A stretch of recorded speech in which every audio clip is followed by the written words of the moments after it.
Hi, I'm Richard Randall, and welcome to Your Real Estate Voice with Barb Schlinker, owner of Your Home Sold Guaranteed Realty. This is the weekly radio show that informs and educates you on how to buy or sell real estate with Colorado's Real Estate Authority, Barb Schlinker. Barb Schlinker is a retired Navy veteran. Barb is an author. Barb is a pilot, and Barb Schlinker and her team enjoy all that Colorado and the Front Range have got to offer. Barb, always great to be talking with you. Now, we air Your Real Estate Voice every Saturday. If you can't listen to the entire show, it is always available on Barb's site, barbhasthebuyers.com, or search. You'll find Barb on most of the popular podcast platforms like iHeartRadio. Every week, Your Real Estate Voice covers great information about the housing market and one of the largest assets, the home. So, Barb, what are we covering today? Well, Richard, I've got some good topics today. The first one is really about new construction, what's happening with new construction homes, and kind of we're going to deep dive into how builder inventory and new construction demand can actually be a leading indicator about where the market is going. And it's not ideal. Their inventory is building, there's lower buyer demand. So we're going to get into that topic. The next topic is really about downsizing, how some of the top tips on how to move from a large house into a smaller living space. And it's quite a challenge. I mean, I think for most people, going into a smaller space is hard because people are very connected to their belongings, right? A lot of them have memories and things. So we'll go over some tips on how to tackle that project and how you can get some help if you need help. The third item is about contracts. So right now, with the market being a lot softer than we would expect it to be in the summer, once a seller gets a contract, they're very happy. In fact, many times they're willing to accept contracts that may not be the best for them just to get it under contract. But how does a home seller really know if it's a done deal once they accept a contract? And what happens to the property and how it's marketed when they accept a contract? So we're going to go into some crazy rules that the MLS has about, okay, you have to put it under contract and tell the world it's under contract, which creates extreme demand destruction. Other buyers quit looking at it. They move on to get something else. But how do you know that buyer is going to stick? Many, many times the buyer walks away, not because of the house, but because of their situation. And then the fourth topic we're going to cover is how to choose a real estate agent to help you sell your home. How do you pick that person that's going to help you reach your goals? And we're going to give you some good questions to ask in that arena, as well as some stories about some mistakes that other people have told me they've made picking the wrong agent, which absolutely can cost you thousands of dollars. Richard? So, Barb, with the rates being as high as they are, there are fewer buyers that can afford a home. So what are you seeing with market activity of sales in the current market situation? Well, Richard, as compared to what we saw 5+ years ago, there absolutely is an affordability crisis for home buyers, in particular, first-time home buyers. It used to be a first-time home buyer age might be maybe in their 20s, mid to late 20s, when they have a good job and now they can afford a house payment and they have a little savings. But now that age is zoomed up to the 40s, and a lot of it has to do with what happened back in 2020, 2021. We had a big injection of people coming into the country that weren't necessarily citizens. They were consuming housing. We had the interest rates at extraordinarily low rates, and that meant it was actually cheaper to buy a house than it was to rent at the time. Until rental properties became less and less available. And then at the same time, the middle of 2022, the interest rates really surged up. They went as high as 7.5. Right now, they're about 6.59. But if you do the math, let's say somebody gets a VA loan and they buy a home, no money down, at 6.59%, with no money down, purchasing a home at 400,000, which is a low price for all along the Front Range, your payment is about 3,000 a month. That's a chunk of money for most of the average consumer. Many times they have to have two households to support that kind of payment. The VA rates are down at 6.2. That's not that much better. But at the end of the day, it's all about house payments. Now, what some of the smart buyers are doing, they're opting for homes that need work. They're getting renovation loans and they're fixing up the home themselves so they can get a better price for homes. Some of them are just saving for their down payment, which I think is very admirable.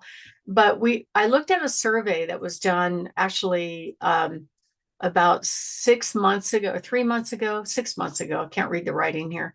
About what was the buyer sentiment for buyers, like people thinking about buying a home, what percentage were looking and planning to buy a house. So 6 months ago, it was 14%. In the last 7 days from this little unscientific survey, it was only 8% were definitely planning on buying a house. And there was probably an increase in the amount of people that are put it in the maybe category for right now. So that tells me that until it's affordable, they're not going to do it. I think a lot of people really do want to buy a house, but at the end of the day, they have to be able to handle the house payment. Right now, what we're seeing as far as market statistics are not improving for home sellers. Every week I'm seeing the prices gradually kind of drop, which is just the opposite of what we typically see going through the summer months. Usually the prices kind of peak out through the summer and fade off into the fall and winter, but that's not the case. We're early summer, midsummer, and prices are dropping about anywhere from 2,000 to 5,000 a week. There's an increase in the number of home sellers that are on the market that are reducing their price. At the same time, the number of available homes is rising. Also, when you take a look at new construction inventory, now this is a nation view, so it could vary market to market, of course, but it gives you a clue looking historically back at 2009, there was about 12 to 13 months of new construction available homes. And now we're seeing it at over 10 and a half months of new construction available homes. So it's kind of getting close to those benchmarks of excess inventory, which means the builders are going to quit building so much because they don't want to get stuck like they did back in 2008. I personally watched a couple of builders go bankrupt. They were developing property. They might have built 3 or so homes and then they walked away after they didn't get buyers. So that's a problem. And then the other thing that we're seeing, so showing time is a service that basically the realtors use to schedule showings. So let's say I put a listing on the market and one of the 55,000 Colorado agents wants to show it. I'm not going to be taking those calls to schedule the showing. They created an online application where the agent could click and schedule their time.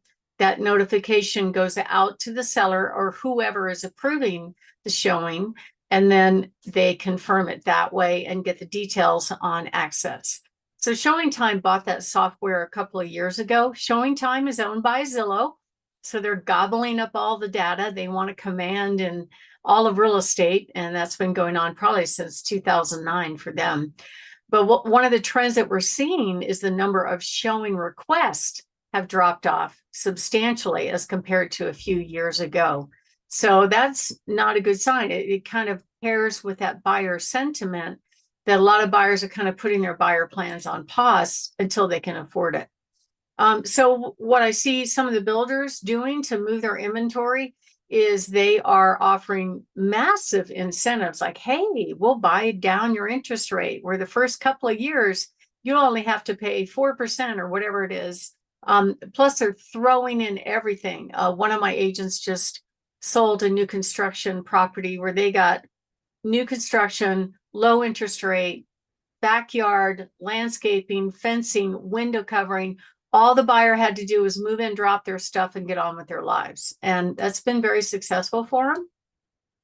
But there's fewer homes available like that. And then what if a buyer happens to get lucky and run across somebody that's a veteran that's allowing their VA loan to be assumed? It's sad to me, but it's not commonly known that anybody that qualifies for a loan can assume a VA loan with a low interest. They just have to have the difference in cash from the sales price to the loan amount. And there are home sellers right now that are sitting on really, really low fixed interest rates, 2, 3, 2.5. One of the ones I just put under contract. We're never going to see 2.5% interest rates, I think, in our lifetime again. And over the life of the loan, it could save the buyer, the buyer that assumes that loan, as much as $500,000 in interest. So it is a huge win for a buyer to be able to purchase a home with a VA assumption in many cases. So it's hard to find those deals. Our local MLS actually won't let us advertise in them, which is kind of crazy. So it's really important that you hire the right team that really understands this, knows how to articulate it for you if you plan to sell your house that way. My name is Barb Schlinker. I'm the broker owner of Your Home Sold Guaranteed Realty and the host of this show, Your Real Estate Voice. And we're talking about how do you sell a home in a competitive market? What's going on with the market right now? And what you can do to sell your home when you're seeing the market correct just a little bit. If you are thinking of making a move, give us a call, 719-301-3900, or visit barbhasthebuyers.com. Richard? Barb, we're discussing how to get a house sold in a correcting market.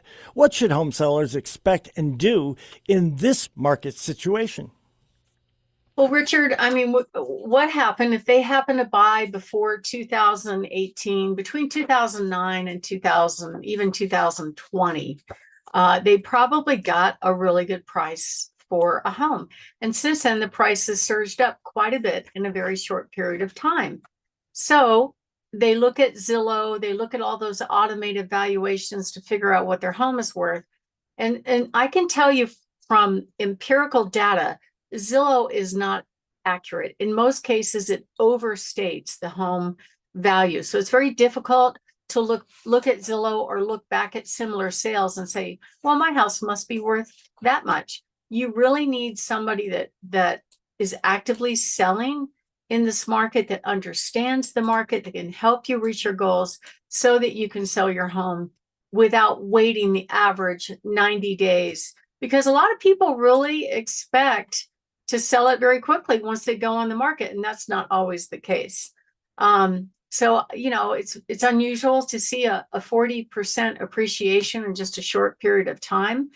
And there's probably going to be a little correction from that unless the rates drop back down. So if you are thinking of making a move, we can help you do that. Give us a call at 719-301-3900 or visit barbhasthebuyers.com. Richard? You're listening to Your Real Estate Voice with Barb Schlinker of Your Home Sold Guaranteed Realty. And if you're thinking of making a move, call Barb at 719-301-3900 or visit barbhasthebuyers.com. When we come back, we'll be discussing the top tips to move from a large house to a smaller living space. Stay tuned for that.